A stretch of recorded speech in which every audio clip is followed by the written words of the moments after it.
Hello and welcome to a Celtic State of Mind. Apologies, we're a couple of minutes late. We were talking all things Spanish football for some reason or other. I don't know why, but I'm joined as always on this Friday by Tony Haggerty. How you doing, Tony? Very well, Larry, yourself? Fine.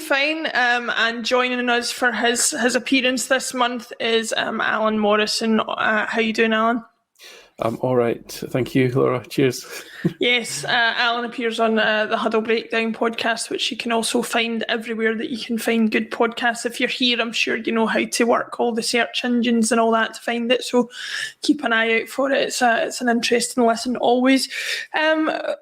Quite a bit to discuss today with the 3-2 victory over Aberdeen, the Scottish Cup fifth round game against Raith Rovers coming up at the weekend, and anything else that comes to mind in between. Just want to say a couple of hellos. Hello to Alan Robertson watching on YouTube, and hello to William McFadden watching on YouTube as well. If you want to get involved in the show, get in the comments and we will try and read out anything you've got. If you get any questions for the panellists or any points you want to raise, then we'll be happy to discuss it. So, Tony, I'll come to you first. We had a brief discussion before we came on air about the nature of the game. To paraphrase a famous former Scottish football manager, I said it was a bit of a game full of squeaky bum time. It was not an enjoyable one for me. You made the point that maybe the first 45 minutes were a little bit more enjoyable. What was your overall view of the game on the other night? My overall view is that Celtic won 3-2. Another difficult venues out the road, and to quote King Jim, you move on. Mm-hmm. Yep, it was a lot hairier than it probably needed to be. Defensive frailties, I'm sure Alan will be able to go into that in a wee bit more depth. Came to the fore again, but again in a position of adversity, they got their noses in front very quickly after conceding the equaliser, and same as the cup final, they went behind, and I think it was less than a minute, wasn't it? Mm-hmm. They were level in less than a minute again, Aberdeen. So Ange keeps referring to it, for all sorts of challenges thrown at them this season, and they just keep rising to them and meeting them head on. And I don't know about you, but you can go into all sorts of the minutiae and the detail of the performance, but they won, and it's 12 left. And if they keep winning, they'll win the title. You would have bitten the hand off to be at this stage last July or June when Ange took over. So you've got to embrace it. It's going to be like this. It's going to be a roller coaster. It's going to be squeaky bum time for the next 12 games. But yep, let's meet it head on. The two performances before that were terrific. That was a wee kind of reminder that it's certain situations that you can't switch off, especially in defence. And but 3 points is all that matters in these games, and they got that.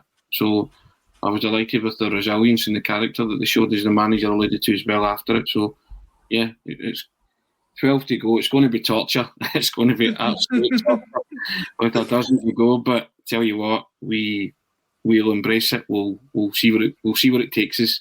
I think we're far ahead of schedule than anyone ever thought we would be at this stage in the season, and we're still competing for 4 trophies. Mm-hmm. Unbelievable achievement that in itself. Lorcar on YouTube says, well said, Tony, we won 3 points, move on, elbow cough. Quite right in these times to make it an elbow cough as well. Alan, I'll come to you as well on this one. Tony raised a couple of good points there. I think it's easy to forget, for some more than others, the amount that we covered last season, it's not so easy to forget, but the position we were in last season compared to the position we're in this season, it's sometimes you can get caught up in the week to week and the performances and the level of performances, but overall where we are in the league is a position, as Tony said, we would have bit someone's hand off for last July. What did you make of that performance on Wednesday night overall? Is it as Tony says, is it the victory that's the most important thing, or was there bits of it that maybe concerned you a little bit going forward into the next few weeks? Well, yeah, I've been told to move on, so I've really got nothing more to say, to be honest. No, as Tony's, I do love to dig about in the minutiae of the performance because the reason for that. The serious point about that is what does it teach you about how the team is going to perform going forward? That's what I'm thinking about. Is what does it tell us about how it's going to go in the next sort of few months, sort of thing. So, in that regard, I completely agree with what Tony said about being way ahead of schedule in terms of thinking about where we were. I mean, when we come to the Raith Rovers game, I was looking at where we were at that point in time, which was kind of mid-September. We were in a very different place at that point. And I think we could probably just maybe reflect on that when we cover the build up to that game. But in terms of the game on the midweek there, I mean, it is a bit of relief, but I think it's unrealistic to expect Celtic to cruise through every game 4-0 like we did against Motherwell. Although it could have been the same because it looked to me as if Stephen Glass hadn't watched Celtic play the Derby, hadn't watched Celtic play Motherwell, and set his team up with exactly the same flaws as Van Bronckhorst and Alexander did, whereby essentially he let Celtic fullbacks do whatever they wanted to do with the ball, and he left his wide wing-backs exposed to overloads in wide areas, and we just made absolute hay when we didn't even need to try that hard to score goals. A little bit of a shimmy and a magic from O'Reilly, a great run from Jota, and then we can get that little bit of luck. And people will know, they watch the Huddle Breakdown, we talk about variance all the time and how for a good part of 18 months Celtic have not had a lot of positive variance, let's call it. And so now in the last few games, guess what? A few shots from outside the box were going in. And that's that little bit of luck changing. Hatate's shot weaving through about 8 defenders into the far corner. O'Reilly's shot hitting Bates perfectly to go right into the corner. These are little bits of luck that perhaps haven't been there.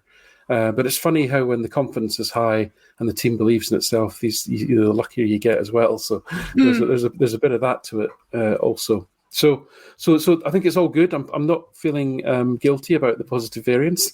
I'm embracing it because I think we were absolutely due it, and long may it continue. And obviously, another thing I was pleased about was before we come to the sort of what were the concerns, was the fact that once again, having got a goal back in front around about what was it, middle of the 60th, between the 60th and 70th minutes, there was actually very little jeopardy after that.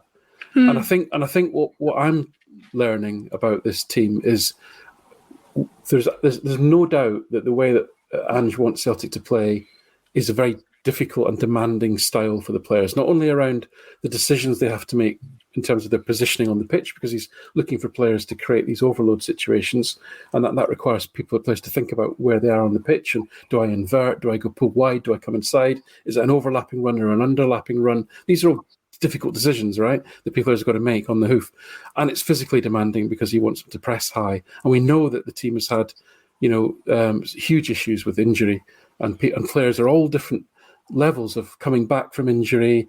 The Japanese boys that were signed in December, January, effectively just coming towards the end of their pre-season. So everyone's at different stages of their injury. So everyone's got different profiles of where they are on the sort of fitness spectrum. So juggling all those things is difficult. And we can see that the team is lagging in midway through the second halves. And I put out a tweet which showed that Celtic are conceding about 37% of their goals between the 50th, 60th, and the 50th and the 70th minute. That midpoint of the second half, right? Now, normally the normal distribution of goals in that period is about 20%. So we're way above that. And if you look at Celtic historically over the last 7 years that I've got data for, it's about 20%. It's pretty constant. So massive uptick in goals conceded in that middle of that second half period, and it's got to be down to fitness. My response to that is, well, how do you mitigate that? And you make substitutions earlier, because what happens when substitutions finally do arrive is that we tend to close the game out. And, it's absolutely remarkable stat that we've only conceded 1 goal in domestic football in the last 20 minutes of matches. And that was on the first game of the season against Hearts. It's remarkable for a team that plays the way Celtic does. So get the subs done earlier and let's all have a bit less stress. I keep mentioning, Chris Davis, especially Rodgers, they were excellent at sensing problems before they became issues. They saw risk and they dealt with it and they made changes early before they manifest into major issues. Postecoglou tends to react after the fact and then solve the problem. So I think that's just a bit of an adjustment that we could make. But the other really pleasing aspect that I took from that game was the fact that not only is this a very demanding style of play for Celtic to implement and execute, it's incredibly difficult to play against. And what we're seeing is that opposition teams are out on their feet. Hence that stat about not conceding any goals in the last 20 minutes of games. Once Aberdeen's bubble was burst, they had nothing left. Now, again, Glass made 2 substitutions at half-time, and fair play to him, he corrected his ridiculous setup, and he put together a far more coherent team for the second half. But he didn't make another sub after that, and I would have thought he should have been chucking on players in the last 20 minutes to get an equaliser. Thank goodness he didn't. His team, had basically shot their bolt, and Celtic saw the game out, and we've seen that, even in the derby, right? We let them have a lot of the ball. They came forward a lot, created virtually nothing. It all just petered out. Lovely. That's what I want to see towards the end of the season. All I ask of Ange is just make those substitutions a little bit earlier, and let's stop us all having as much stress as we saw. Yeah, I mean, you're right. Rodgers did make a lot of good decisions, good substitutions as Celtic manager. I don't think it's working out quite as well for him at Leicester at the moment, but I take no satisfaction in it, as you both know. Tony, I'll come back to you on some of those points that Alan made about the game and the way that it panned out. I mean, you mentioned it before we went live on air, and Alan talks about how we sort of killed off the game with that third goal, and Aberdeen had nothing more to give after that, which is understandable. They'd fought back twice to get into the equalising position, but it's something that we have seen even in the more comfortable victories against Hearts, against Rangers, against Motherwell, that we have this absolutely bombastic first half. We go out and we blow teams away. We look absolutely unplayable. We always come in at half-time saying we're only 2 or 3 goals up. We could be 5 or 6 up. And invariably we come out in the second half and it's not quite at the same level. Now, what's your opinion on that? Is it a conscious decision by the team and the players that the game is seen out, or I find that hard to believe personally, knowing what Ange just said, or do you think it's something else that's contributing to the way the games are panning out that's causing us to kind of fall off a little bit in the second half? My thoughts are that I think they try and get a 3-goal lead in the first half in every game they're playing. They get that comfort zone, and it worked well against Rangers, it worked well against Motherwell. Almost worked against Aberdeen, but third goal didn't come, and then they had the dip that Alan refers to in performance, and that is a bit of a concern if you're not a mandatory 3 goals up, which their play probably deserves. In the last few games, you saw it against Rangers and Motherwell, especially against Rangers, when, as Alan said, that they gave Rangers the ball for the second half, but they did nothing with it and they were fine containing them. But it is a concern that though the levels dip in the second half, and I agree with Alan to an extent that if that's the case, then you have to bring on players to address that, don't you? You have to make substitutions and preempt any kind of problems that might arise, because they are playing at a high intensity. You just have to look at the first half of games. There is a high intensity there, and I think it's a conscientious decision where they are trying to kind of put things to bed, or as early as they can. If they can score 3 goals, then all the better.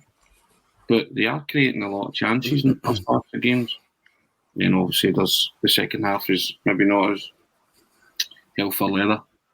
roaring, free scoring, never boring, I should probably call it. But you know, you are noticing it, and that's the points that Alan's alluding to, that it's noticeable now, and it's becoming more fraught because of the situation we now find ourselves in terms of going for the title.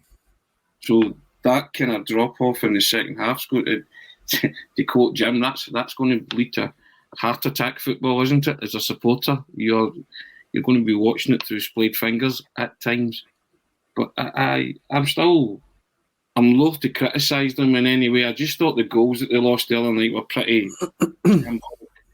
to set piece goals, because it's not been their forte. They've been very good with set pieces and dealing with them, and the manager alluded to that after it. They get done by 2 set pieces, and he keeps referring to that they can do things better and that they can improve on things, and I think that's what they can improve on, that kind of nature of defending high balls into the box, which Aberdeen get a bit of joy from, which has not been like Celtic. But they do have the meanest defence in the Premiership for a reason, because they're pretty solid. But there are moments, or like periods, especially in the second halves of games, where they have a wobble, don't they? Mm-hmm, mm-hmm. You know, even when they were in control against St Johnstone in Boxing Day at McDermott Park, and they gave away Starfelt, slack pass, ball cross into the box, goal, they wobbled, didn't they?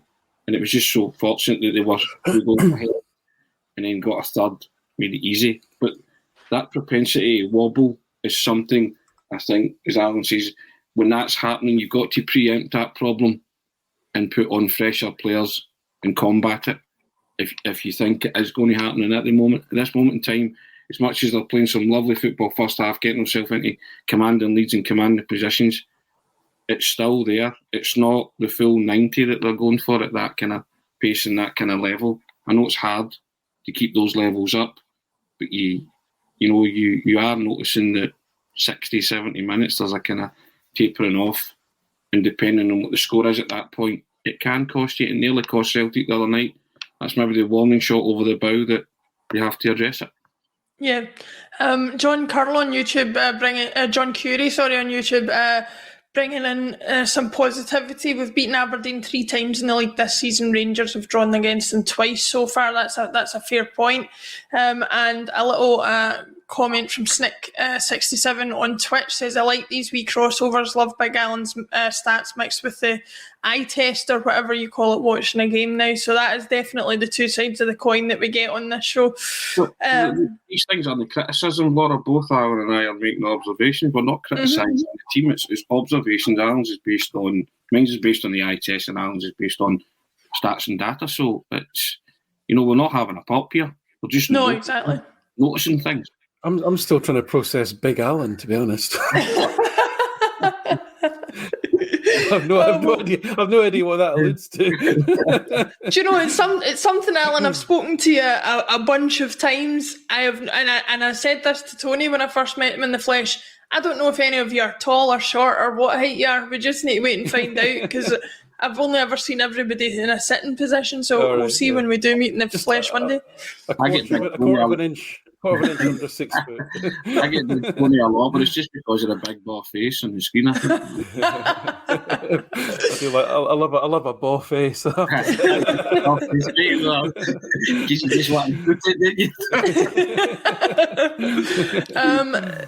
I'll come back to you with some of the points that Tony's made, but this is an important one that we saw. Tony mentioned about being a little bit disappointed with some of the nature of the goals we've conceded. Danielle F on YouTube says, Ange was a defender back in his playing days. What's it going to take for someone to help us sort out our weakness at set piece and corners? Now, I have to say, while I agree that it is a weakness in the current team, it's something that's predated Ange. I think, as we all know as Celtic supporters, set pieces and corners and things seem to be a weakness for us. Again, we conceded from at least one of those the other night, and it seems to be something that we sort of bring upon ourselves a lot of the time. Where do you see the big issues from set pieces and things that we have when we're trying to defend them? Yeah, no, listen, I mean, what I've learned doing this is that set piece and especially conceding from set pieces, is something that triggers people's confirmation biases, and it just, people have a view on whether you defend well or don't defend well at set plays, and it doesn't matter what the reality is. People's confirmation biases get triggered by these things. It's the same as trying to debate for people who think you should always have two strikers up front. Once you've got that bias in your head, there's no reasoning. There's no reasoning with people. It's like, should you man mark or zonals if the only choice in the world is an extreme one or extreme the other? It's just people have these biases in their mind about it. So let me try and cut through a little bit. A few things to say on this. So first of all, let's acknowledge the fact that Aberdeen are one of the best teams in the league at set plays, right? They score a lot of goals from set plays, create a lot of chances from set plays. As we've seen in many games, they're very, very good. They're a big, strong physical team, and they're very good at messing the opposition up. Scott Brown, bless him, is probably the best at blocking players off the ball and messing people up. The goal that they scored was right off. We've seen it. We've seen that exact same set play Celtic executed. Rogic scored a goal from it earlier in the season. So then people go, well, yeah, but what, we should have prepared for it then. It's like, well, there's like a million different ways you can launch a ball into a box, right? So listen, you got to give them a bit of credit. They're a good team at it. They scored 2 goals from it. Okay.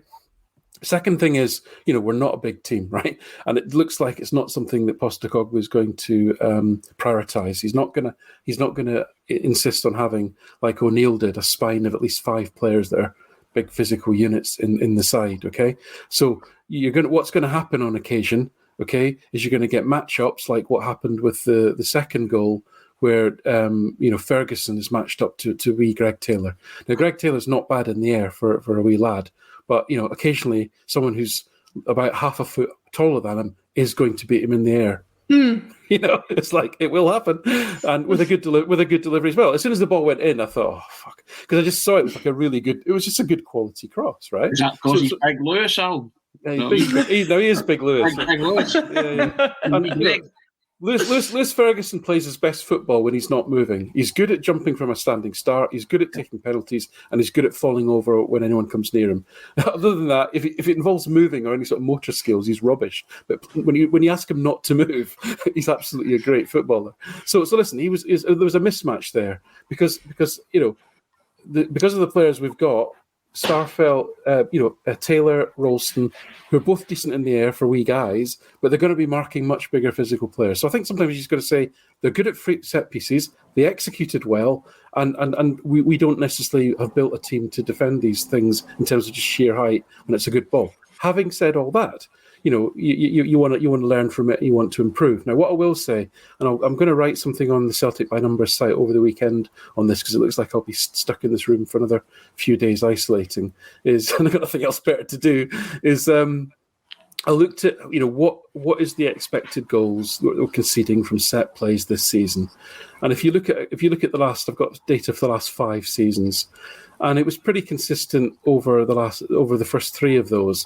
And then last year, it absolutely jumped up. It jumped up to 0.21 expected goals every game that we were giving up from set plays. So that's, when I say set play, I mean free kick passes, corner passes, or the play second phase immediately after those passes. So combine all those things together, we were up to 0.21 expected goals against every game from set plays. And we know that last year we were an incoherent mess all across the pitch, okay? So that you want to take that as your benchmark for what really bad looks like, okay? This season, we're 0.11 expected goals against from set plays, which is almost half last season and is lower than any season since I've got records for. So that, to me, supports Postecoglou's assertion that what he said after the game, that this is something that surprised him, it's something that we've been improving on, but we didn't get it right that night. So what I would say is, in summary, for all that, is that it was a bad night against an opponent for which this is a particular strength, but I don't think it's a systemic issue. Strangelove the Doctor seems to agree with you. Says Aberdeen's main weapon is set pieces. He doesn't think they've scored from open play for months now. It's a concern because, like Alan says, confirmation bias comes into it just because set pieces are so recognisable as a weakness when they are a weakness. Having said that, I think there is something to be said for Celtic kind of trying to be a bit more careful not to give these away, because they are, you might only give away a few a game, but if of those few a game you end up conceding a high proportion of those as goals, then it becomes a problem. Tony, to look more at the positives in the game before we move on to obviously the Raith Rovers match for the second half of the show, who were your standout performers in terms of individuals? Who did you really see brought a lot to the game and allowed us to push on to the finish for the victory? First and foremost, I'm just delighted that Alan used the words incoherent mess and he never aimed it at me. It's early days. You'll Grouch Marks, it's early yet, you know what I mean? So, standout performer so far, Big Al. I think you have to say big players do things when it matters, and Jota came up with 2 big goals, didn't he? Mm-hmm. I think Matt O'Reilly has continued his impressive start in a Celtic jersey. His levels tapered off a wee bit in the second half, same way Haggerty. But you look to guys like Jota, don't you? To if they're not scoring, to create. But he scored 10 goals for Celtic this season, and 4 of them have come against Aberdeen, and 2 of them have been winners at Pittodrie, and one of them has been a crucial goal and a 2-1 win, or the opening goal and a 2-1 win against Aberdeen at Celtic Park. So I think, I keep saying this and we keep alluding to it, but Jota gets it. He gets how important it is and how serious it is, that when you're playing in these big games, big venues, tough venues, you have to perform. And he most certainly did. I like the look of Matt O'Reilly. I think Matt O'Reilly's a terrific footballer in the making. It's just, that ball in for the first goal is brilliant. Just that, as I've said before, that the corridor of uncertainty, as it's now called, but just put it right in between defenders and goalkeepers. If there's a lack of communication there and somebody like Jota switched on, in you go. Abada's profited from balls like that from Haggerty in the past couple of games. Just bang, you're in there, if there's any hesitation. And, that's the one good thing about the Celtic players. They're certainly switched on. Ange has got them playing in a way where they're switched on, especially in the first halves of games. So balls like that coming in, they're anticipating before anybody else, and they're getting in there and they're profiting. So I'm impressed by that. Try to think who else played well. I still think Cameron Carter-Vickers, for me, has been one of the lone signings of the season. He's just generally unruffled. I've not seen him lose the rag, even when your man from St Johnstone was kicking lumps out of him as he lay on the floor. A big guy like that gets up and starts swinging. Normally, you would think he just keeps his composure. He just really looks the part. And I'd love to see Celtic sign him on a permanent deal at the end of the season. Again, another one who gets it, and his consistency levels have been terrific.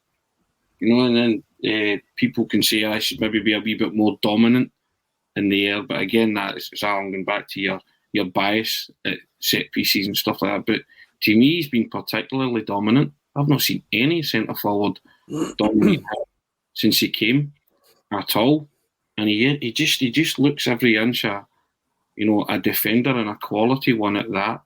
Maybe we got into Europe, the standard increases, and he's been in major tests, but I've not really seen anybody give him the real runaround.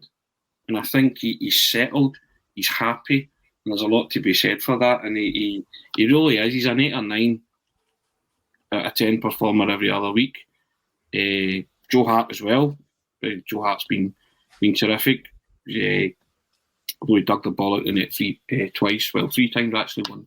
One was offside, but I don't think you can fault Joe Hart at all. This season, he's been absolutely sensational for Celtic, to be honest. And to be fair, that was a great catch from Jota's golf shot as well. That was fantastic. Yes, I did see that footage. The stage where you think about Joe Hart, is there nothing that he can't do? A bit like Henrik Larsson, remember when he scored all those goals and then he got a hole in one at the golf? The guys were just like, You know what?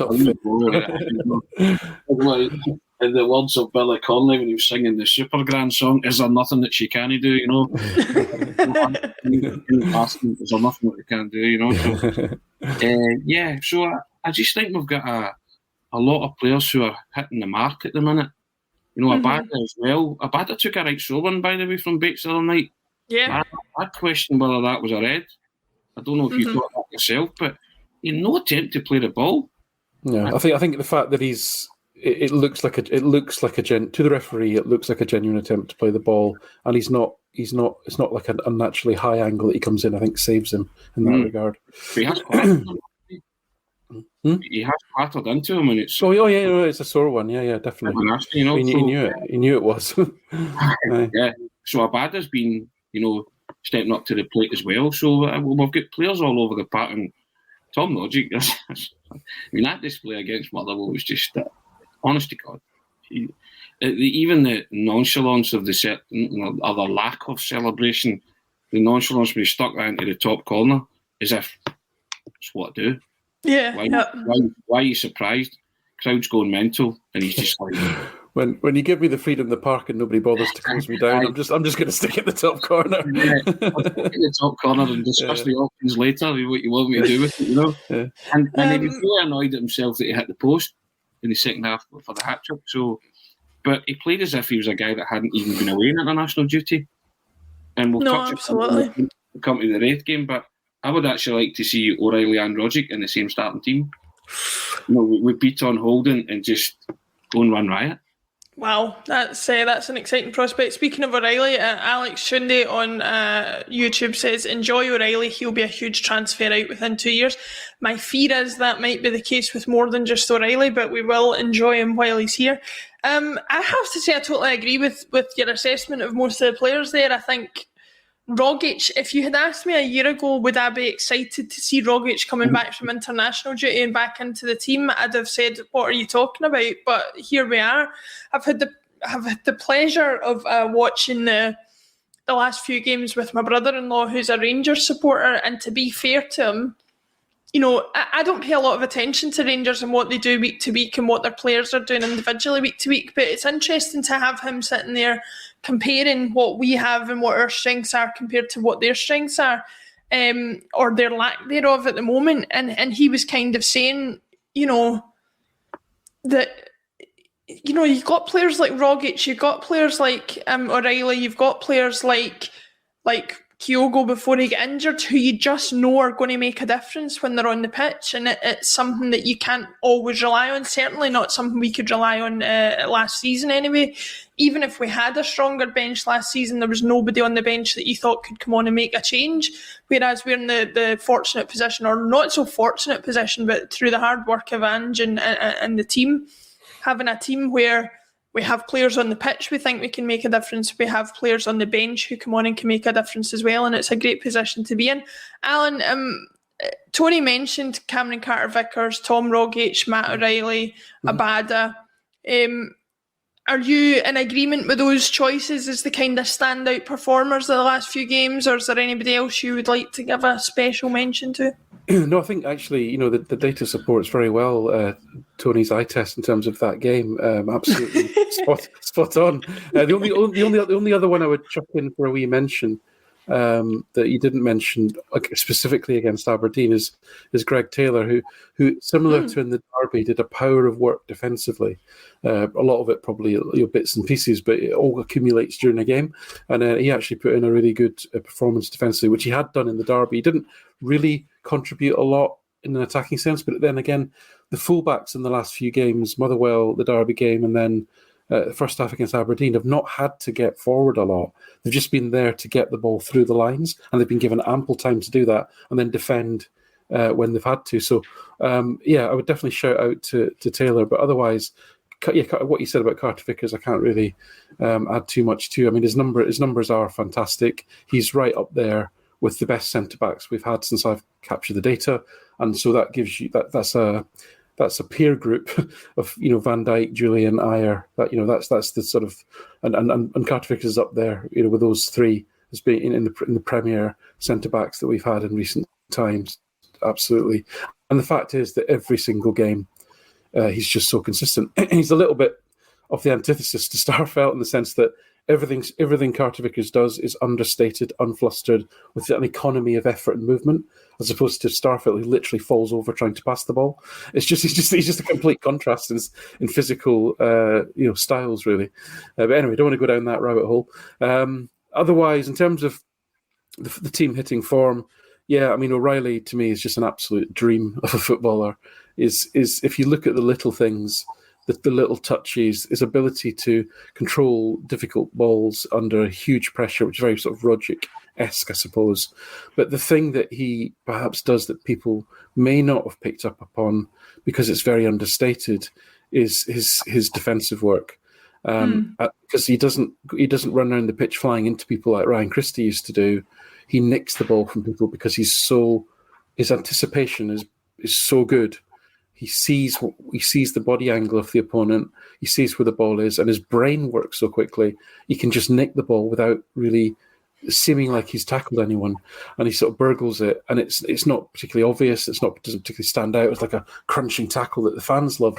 But he does that a lot, and his defensive actions are much more higher volume than you'd think they were. So in that sense, he's shaping up, as is Hatate, to be that sort of perfect number 8, where you want creativity, you want goal threat, you want defensive actions, right? You want that whole and that box to box ability as well. So, but in terms of his technical skills, I'm going to resist doing what I did on the Huddle breakdown yesterday of talking about his Dalglish-esque bottom as well. I'll not repeat my Al Pacino impression, but he's got that. He's got that going. He's a huge ass. He's got this big ass. He's got this big ass, right? It's just like Kenny Dalglish, as I said. So I love it because I just love Matt O'Reilly, and I don't normally go overboard about players that haven't played like at least 900 minutes, but I'm going to make an exception for this kid. I think he's really special. No, nobody used the gluteus maximus like Kenny Dalglish did they?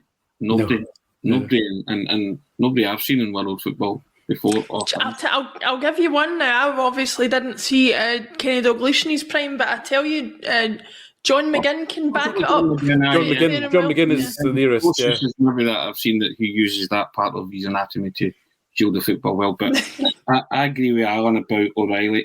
It's the deft touches, isn't it, Alan, and the guile that he possesses. Just as you say, the things that go unnoticed, but just even the wee shunts and the wee layoff to people who get shot. The winning goal. The ball broke to him in central midfield, and he was kind of side on, and without even breaking stride, he just passed this diagonal ball. I think it was Taylor. It went through the eye of a needle, took out about 3 Aberdeen players, and kept the move going. It was just a beautiful, skillful, on a bobbly pitch on a windy night. It was just brilliant.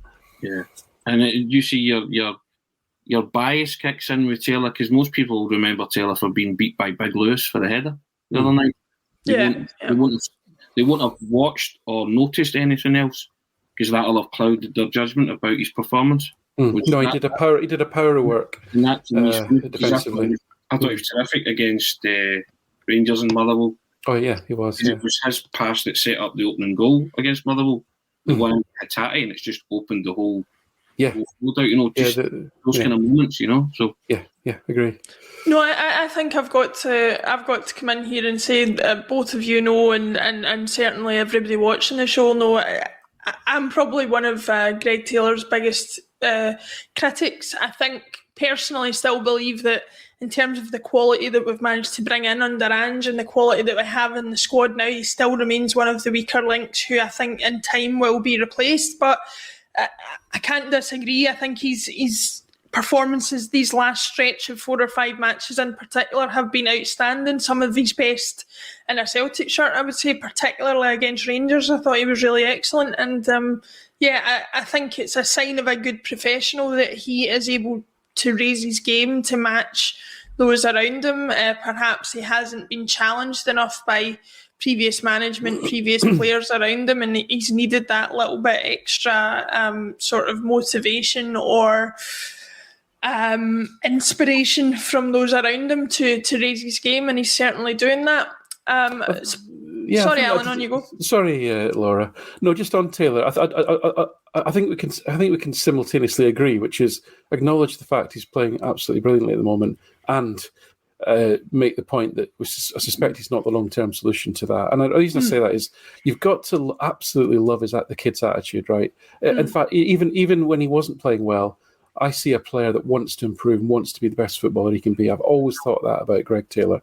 But there's just some imponderable physical limitations that he has that you cannot... You're not going to improve. You're not going to make him super fast. He's not going to be particularly, quick enough to play in this system. He's not going to have the technical ability that you need to play as a fullback in this system, and he's not going to compensate by having enormously athletic attributes. So, to me, you're never going to resolve those things. But what you can say is that the kid is improving, and he absolutely has a fantastic attitude. So I like him. I like him a lot, while still thinking he's not the answer in the long term. Yeah, I think you could probably apply the same to Anthony Ralston. Exactly. You have a player there who I think even he would admit is technically limited, but look at the difference in attitude that Celtic fans have towards him, just because they see a player who is trying his best to make the most of the abilities that he has, and is certainly a better footballer than many of us criticising him would be. So yeah, I think there's a point to be made there. I credit the manager for that, Laura. That's tremendous man management to get those two players to play possibly above what their ability level was showed, but he's clearly taken them aside and he's put faith in them, and they put their faith in him and say, okay, whenever I go into that park, I'll perform for you. So I can't underemphasise the role of the manager in that, to be honest. I mean, he really has got a group of guys who are playing for him, in every position. So long may that continue. Yeah, I think we've seen enough of that, especially towards the end of Neil Lennon's reign. Some of the stuff he was saying in public, some of the stuff other players were saying in public, regardless of who was right or wrong, there was definitely a disconnect there between manager and player, and there's anything but that with Ange. They are running through brick walls for him, as any team who believes in what their manager is saying would do, and long may it continue, because as we all know, there's certain managers. Jose Mourinho is one that springs to mind. He relies on players being willing to run through brick walls for him, and the minute that stops is when the success sort of dwindles away, or when he stops being able to get that out of players is when his career takes a downward trajectory, which I think has happened in the case of a lot of great managers, but hopefully for Ange that doesn't happen for a long time. I'd run through that wooden wardrobe for Ange. You know what I mean? That's like that would be. I'd run through my lunch for Ange.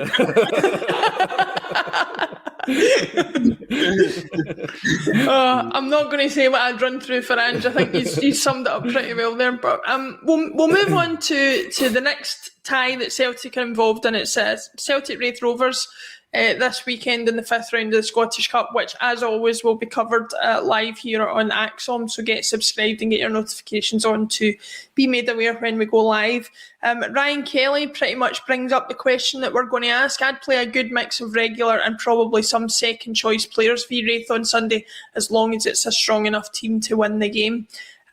Tony, I'll come to you first on this. We've had a tight and sort of compact run of games over the past few weeks. They have been very high tempo, as all Ange's games are. We've had players coming back from international duty. Do you see the pack getting shuffled again? Do you see there being a major change, or is Ange going to look for a bit of consistency going into this game, given what he's had to put up with in the last few weeks? I think it's like everything else. You want to win the domestic treble, so you're going to have to take it seriously. But I think this is the optimum chance that you can rest players and bring in a lot of guys, fringe players who are champing at the bit to play. And I picked a team for the Celtic way, and I'll try and remember it. And there's a few changes that I've picked. Bain in goal. I've picked Ralston, Carter Vickers and Welsh, and Scales. I've picked Beaton. Beaton Orogic. There you go, Orogic is in it. Beaton, O'Reilly and Rogic. And I've put Giacomakis and Jota, and I've actually wanted to see Ben Doak get a start. Okay. So that was the team, Doak and Jota out wide and Giakoumakis up front. I just thought that you should be able to take care of Raith Rovers comfortably, and I think if you want to rest players like McGregor, rest Hatate, who's played a lot of football, rest Starfelt, Juranovic, guys like that, then Taylor as well, then do it. And that's still a strong side. I still think it's a team that will be capable of beating Raith Rovers. Everybody's side will be different.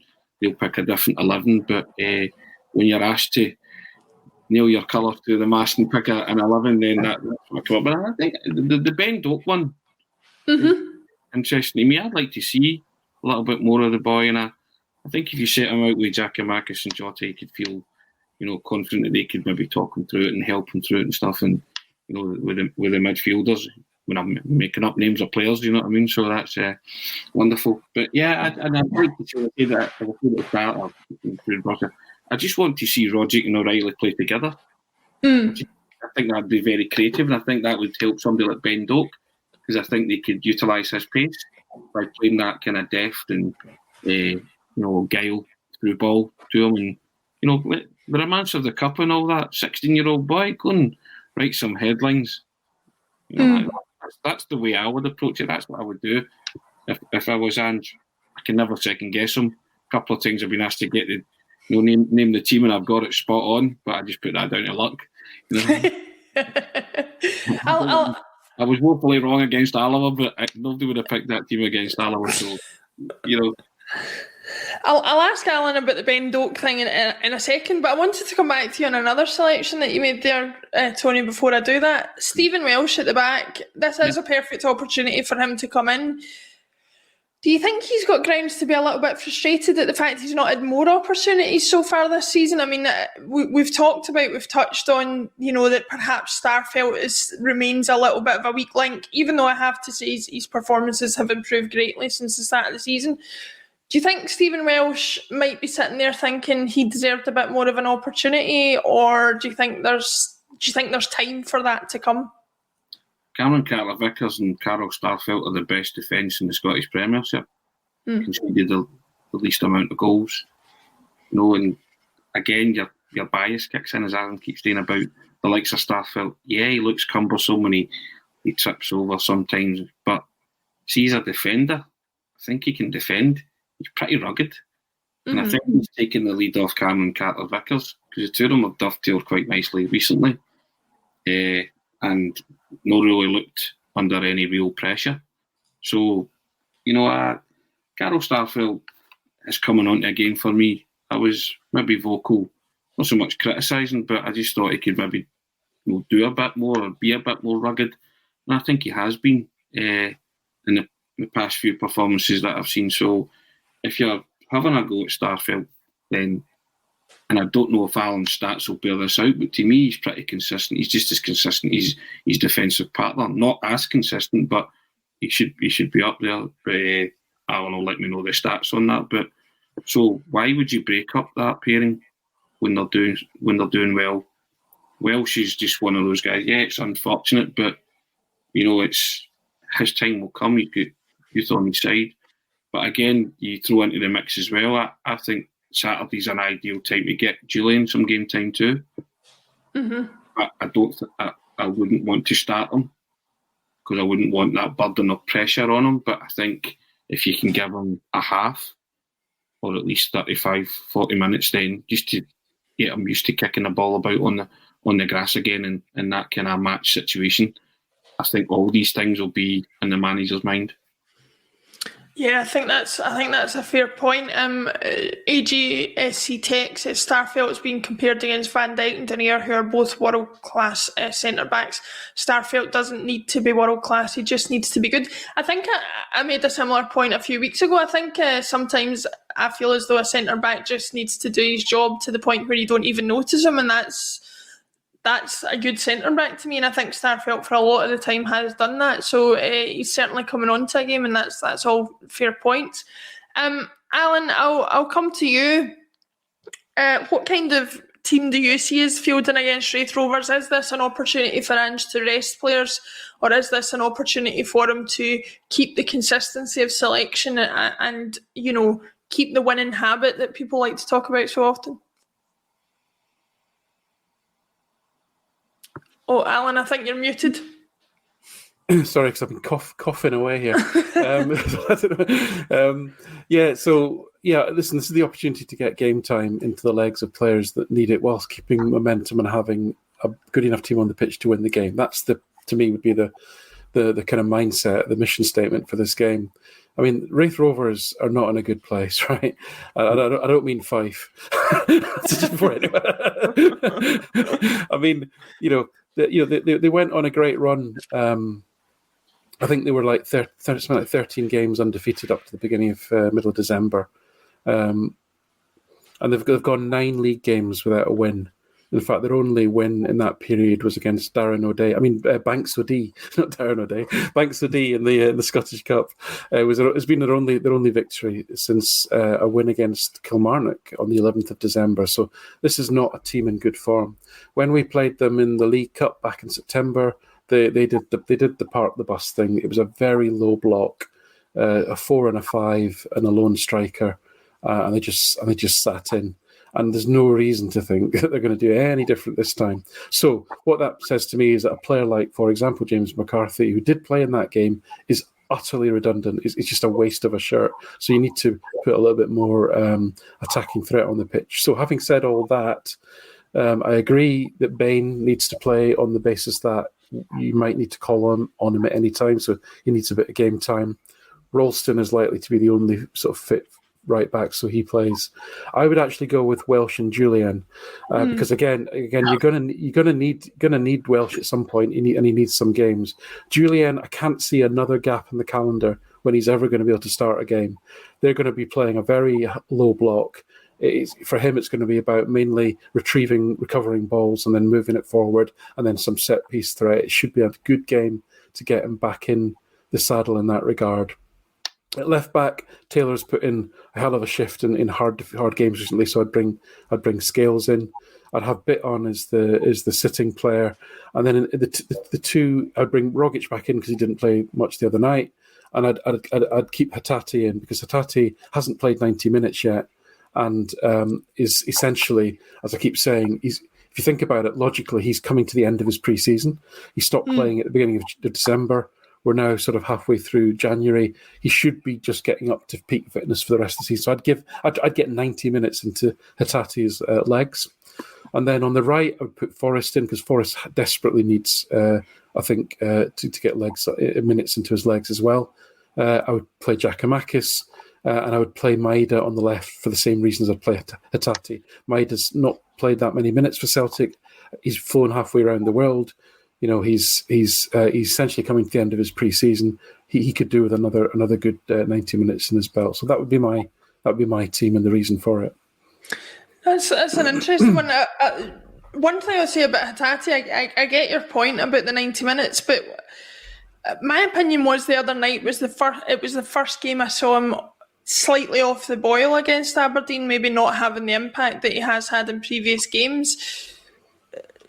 And your opinion of playing the 90 minutes seems to go in opposite to what I was thinking, is that this might be an opportunity to rest him. Do you think that's maybe another option to go with, or would you still go with the 90 minutes despite the performance against Aberdeen? Yeah, I think so. As I say, I do think he needs the minutes, and it's like, as I say, it's like he's getting to the point where, imagine this was early August. He's kind of at that point where he needs to get some game time, I think. So yes, it was a difficult game for him. He did okay. I did write about this a little bit on the Celtic way. Hatate's caught everyone's eye, especially because of long range goals and 2 goals in a derby.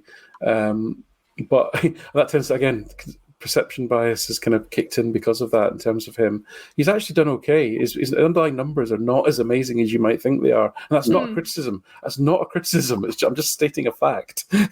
O'Reilly's like off the scale. Hatate's been pretty steady, but he's had some great moments. And people remember those moments, right? Those are the things that live with people. And I'm not saying that he's a bad player because of that. And I'm not saying he's not been playing well. He has. He's perfect. He looks perfect for the role that Celtic want him to play. So I'm really happy with him. But I just say, in my opinion, I just think he could do with getting those 90 minutes. He hasn't done 90 minutes yet for Celtic, so let's see if he can push through and get that. Because we need his quickness of thought to kind of open up what's going to be a very stuffy defence. Yeah. Come on, Alan, you've been on the internet long enough to know people will just clip that and say you've called Haggerty rubbish now. There you go. Yeah. Oh, I know. And it'll be Celtic fans that do it. Probably. Tony, small minority, exactly. Tony, I'll come back to you on the Ben Doak thing because we didn't get a chance to go into that in a little bit more detail. What do you make of his start in a Celtic shirt? He seems like a pretty exciting young prospect who, I have to say, for somebody who follows everything Celtic, he kind of came out of nowhere for me, his opportunity in the team this season. It wasn't a name that I was aware of. We all know about Owen Moffat and players of his like who've been in and around the squad, and Ben Doak kind of seems to have come out of the blue and made a little bit of an impact. What is it that's exciting you so much about him that you would like to see him against Raith Rovers? I just think he's a young boy that maybe deserves a wee run out and to be unleashed, because you saw the pace that he's got. He looks really, really quick. I just think it'd be a great kind of Cinderella story for him. To come on and or play and score and celebrate in front of the Celtic supporters, and bearing in mind there's also the backstory that Liverpool are watching him, so I think there'd be method in the madness for Celtic to play him, and just sort of say, okay, let's start playing him, and if you want him, then let's talk, So, but I'd rather Celtic kept on to, if he is a precocious young talent, which he might be, don't know yet, not seen enough of him, which is why I think this could be the right opportunity to unleash him. He's something different, isn't he? It's something who potentially could be exciting. And the snippets that you have seen of Ben Doak, you've been quite impressed with him. I think as a young boy at 16, you'd be bursting to play in the first team, and if the manager gave you the nod, you would bust a gut. And I think you would I think we like to see young players coming through, don't we? And that excites us. I mean, we've got all our fair players. We've got some wonderful footballers at the club. But I think we take much more pride in seeing a Ben Doak figure come into the team, and you would just will him to do well. And it's an opportunity, a chance for the manager to say to him tomorrow, go and enjoy yourself. Go and make your mum and dad proud. Go and score a goal and put your name in lights at Celtic Park in a Scottish Cup tie, and just hand them that opportunity.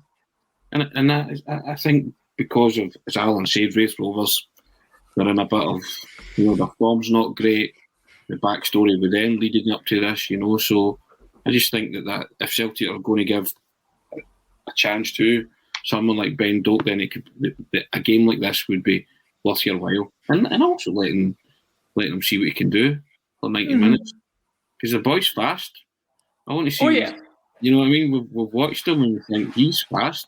I want to see him in a game, start the game and see what he can do. And I would, I'd love to see that happen. Whether it happens or not, purely down to the manager. But yeah, as I say this now, Liverpool, stay away.